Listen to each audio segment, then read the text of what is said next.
Hello guys, आप लोग का स्वागत है आपके अपने यूट्यूब चैनल टॉपर सिंह पर। तो जैसा कि आपको पता है कि डेली हम लोग मॉर्निंग में जितनी भी न्यूज़पेपर में आपके काम की अपडेट होती है वो सारी न्यूज़ जो हम लेकर आते हैं।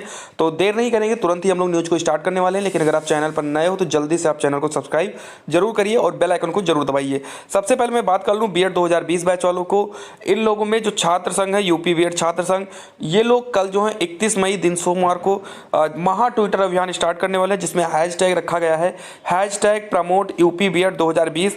आप लोगों को ध्यान क्या रखना है कि आपको ये ध्यान रखना है कि कौन सा लेटर इसमें कैपिटल में है और कौन सा स्मॉल में है। आपको इसमें सिर्फ पी कैपिटल में दिखेगा, यू कैपिटल में दिखेगा और बी कैपिटल में दिखेगा। बाकी के सारे जो वर्ड हैं वो सारे के सारे जो हैं आपके स्मॉल लेटर में है। ये चीज़ भी आपको ध्यान रखनी है।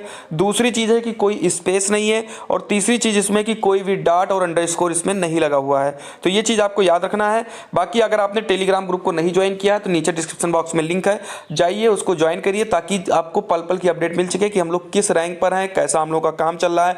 और उस पर सभी लोग अपनी ट्वीट को शेयर करेंगे तो आप रिट्वीट भी कर सकते हो, लिंक डिस्क्रिप्शन बॉक्स में है।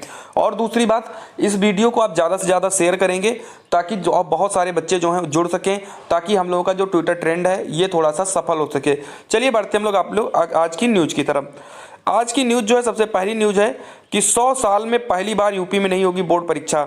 यानी कि जब से यूपी बोर्ड परीक्षा जो है यानी यूपी बोर्ड संस्था की स्थापना की गई है, तब से आज तक कभी भी हाई स्कूल की परीक्षा को निरस्त नहीं किया गया है या प्रमोट नहीं किया गया है बच्चों को। अब की बार पहली बार ऐसा होने जा रहा है। लिखा है वैश्विक महामारी कोरोना ने यूपी बोर्ड के इतिहास में नया अध्याय जोड़ दिया। अपनी स्थापना के 100वें साल में बोर्ड के लिए पहला अवसर होगा जब वह हाई स्कूल की परीक्षा नहीं करा पाएगा। संक्रमण को देखते हुए प्रदेश सरकार ने हाई स्कूल के छात्र छात्राओं को प्रोन्नत का फैसला लिया है। 1921 में स्थापित यूपी बोर्ड ने 1923 में पहली बार हाई स्कूल और इंटरमीडिएट की सार्वजनिक परीक्षा कराई थी। आज से ठीक 98 साल पहले हुई परीक्षा में 10वीं के 5,655 और 12वीं के 89 परीक्षार्थी सम्मिलित हुए थे। 10वीं की बच्चों को प्रोन्नत करने की संभावना 17 मई से ही जताई जाने लगी थी।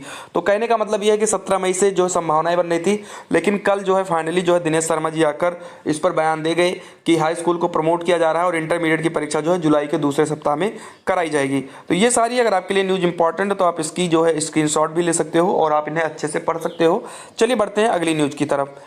अगली न्यूज़ जो है वो है हमारा स्कॉलरशिप को लेकर के है और लिखा है कि ट्रांजैक्शन फेल होने से छात्रवृत्ति से वंचित छात्रों को भुगतान जल्द संभव। यानी कि बहुत सारे बच्चे ऐसे थे जिनको स्कॉलरशिप भेजी गई लेकिन उनका ट्रांजैक्शन किसी ना किसी कारण से फेल हो गया है, तो उनको जो है अब जल्द ही स्कॉलरशिप भेजी जाएगी। लिखा है उन छात्रों के लिए यह राहत भरी खबर है जिन्हें ट्रांजैक्शन फेल होने से शुल्क भरपाई नहीं हो पाई थी। चालू वित्त वर्ष के बजट से भुगतान के लिए समाज कल्याण निदेशालय ने शासन से अनुमति मांगी है। जैसा कि आपको पता है कि पिछला बजट जो है वो खत्म हो चुका था, लेकिन जो बच्चे बच गए थे ट्रांजैक्शन फेल होने के कारण, उनको चालू बजट के यानी जो चालू वित्त वर्ष का जो बजट है इससे पैसे निकाल कर इन लोगों को दिए जाएंगे। प्रदेश सरकार सामान्य वर्ग के 2 लाख रुपए तक और एससी के 2.5 लाख रुपए सालाना आय वर्ग तक के परिवारों के विद्यार्थियों को शुल्क भरपाई की सुविधा देती है। वित्त वर्ष 2020-21 में सामान्य व एससी के 14,581 विद्यार्थियों के खातों में ट्रांजैक्शन फेल होने से धनराशि नहीं मिल पाई। इन विद्यार्थियों के खातों में 14.79 करोड़ रुपए भेजे गए थे।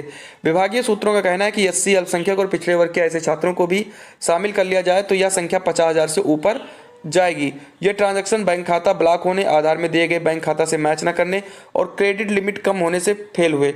इसकी इन विद्यार्थियों ने उच्च अधिकारियों से शिकायत की थी।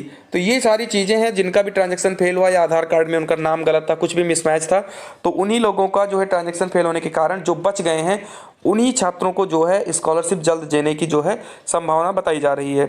ये हो गई हमारी अगली खबर। अब बढ़ते हम लोग अपनी अगली खबर की तरफ और ये खबर है कांस्टेबल जीडी भर्ती की। आपको पता है कि कांस्टेबल जीडी भर्ती का जो नोटिफिकेशन है वो मार्च में आने वाला था, लेकिन कोविड की वजह से और कुछ जगहों यानी कुछ स्टेट की वैकेंसी जो है क्लियर ना हो पाने के कारण इसको जो है लेट किया गया था। अब जो है फाइनली इसकी तैयारी पूरी कर ली गई है और लिखा गया है कि कर्मचारी चयन आयोग की ओर से केंद्रीय सुरक्षा बलों के लिए कांस्टेबल जीडी भर्ती परीक्षा 2020 के लिए तैयारी पूरी कर ली गई। कोरोना के कारण भर्ती की घोषणा में देरी हुई है। कोरोना संक्रमण के कारण देश के अधिकांश भागों में बंदी और दिल्ली मुख्यालय में कर्मचारियों अधिकारियों के संक्रमित होने की वजह से एसएससी ने विज्ञापन जारी करने में देरी की है। आयोग के सूत्रों की माने तो इस समय कांस्टेबल जीडी भर्ती 2020 के लिए आवेदन की तैयारी पूरी कर ली गई है। ठीक है, तो ये सारी चीज़ें हैं कि अभी तक जो रुकावटें थी वो सारी रुकावटें जो है कंप्लीट कर ली गई है और यहाँ पर लिखा गया कि किस किस पदों पर भर्ती होने वाली है। ठीक है, अब यहाँ से हम बात करें, इसकी जो एज भी दी गई है 18 से 23 साल के बीच में एज होनी चाहिए।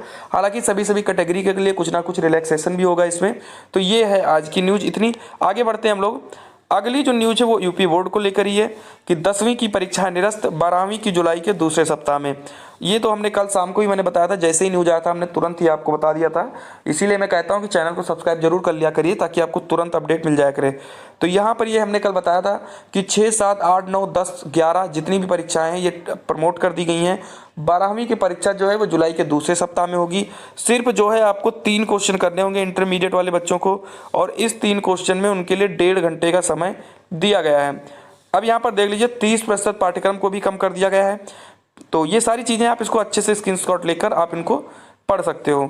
अब अगर मैं बात करूँ स्कॉलरशिप वाले बच्चों के बारे में, तो स्कॉलरशिप उन्हीं की आनी है जिनका ट्रांजैक्शन किसी ना किसी कारण से फेल हुआ था, जैसा कि इन्होंने बताया भी है। यहाँ पर आप देख सकते हो, इन्होंने बताया कि उन लोगों को मिला जाएगा। यहाँ पर आप देख लीजिए, अगर आपका भी ऐसा है तो आप भी वेट करिए। जिनका खाता ब्लॉक था, आधार में दिए बैंक खाता से मैच नहीं करता था और क्रेडिट लिमिट कम होने से इनकी विद्यार्थियों ने उच्चाधिकारियों से शिकायत की थी कि हमें नहीं मिली है और हमें फिर से स्कॉलरशिप दी जाए, और इसीलिए जो है इनको चालू वित्त वर्ष के बजट से इनको स्कॉलरशिप दी जा रही है। चलिए, तो इतनी अपडेट है। बाकी एक जो सबसे इंपॉर्टेंट अपडेट है वो यही है कि आप छात्रों को जोड़िए ज़्यादा से ज़्यादा। अगर आप कल अपने ट्विटर अभियान को सफल बनाना चाहते हो तो काफ़ी बच्चे ऑलरेडी जुड़े हुए हैं, आप लोग भी थोड़ा सा मेहनत कर लीजिएगा तो सब कुछ हो जाएगा। सबसे पहली बात तो यह है कि आपको इस वीडियो को अपने जितने भी ग्रुप हैं बीएड के, उन सभी ग्रुप में आपको इसको शेयर करना है। जितने भी कॉलेज के आपके ग्रुप हैं उन सभी में इस मैसेज को शेयर करना है, यानी कि इस वीडियो को शेयर करना है, और टेलीग्राम ग्रुप को जरूर ज्वाइन करना है। तो इतनी न्यूज़ थी आज। बाकी और भी जो न्यूज़ होगी आपको बताई जाएगी। जय हिंद, जय भारत।